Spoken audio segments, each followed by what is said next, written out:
我来看刑事局进前抓到全国头一件假的平板电脑诈欺案件。有业者用真实的介绍，甲中国买仿的 iPad， 而且内底等的晶片甲零件品质是拢真歹。不过，伊用软体改做是高效能显示的规格，骗消费者来买。这个代志是因为有一个通信行的头家被骗去，伊报案了后，事件才爆出来。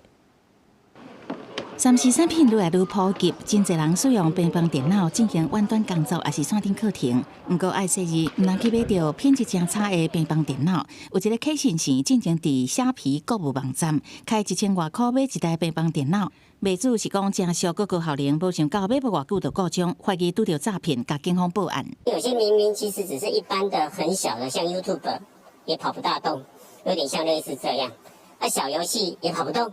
那就觉得很奇怪。警方调查发现，这个平板电脑是由不法业者甲中国制造商大量进货，外壳模仿 iPad， 内底用低阶处理器晶片，无好的记忆体，真旧版的 Android 系统，再个透过氯基软体甲实际规格灌水，偷改做高效能显示规格，一台1000至3000块，欺骗消费者购买。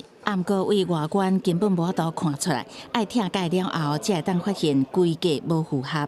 这原来是咱国内头一件叫白白平板电脑的诈欺案件。实际上，原本他说是10核心的 CPU， 而实际上只有4核心。原本他说512GB 的储存空间，实际上只有16GB。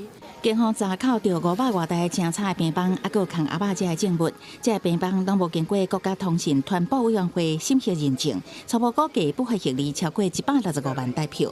专案询问了后，伊才有加重诈欺、伪造文书等罪嫌，移送通地检署侦办。嘛呼吁民众购买电子产品爱谨慎选择商店，若是广告以高规格、假销售，而且评价好歹差真侪，拢爱提高警觉，才有可能就是假平板电脑的诈欺。记者综合报道。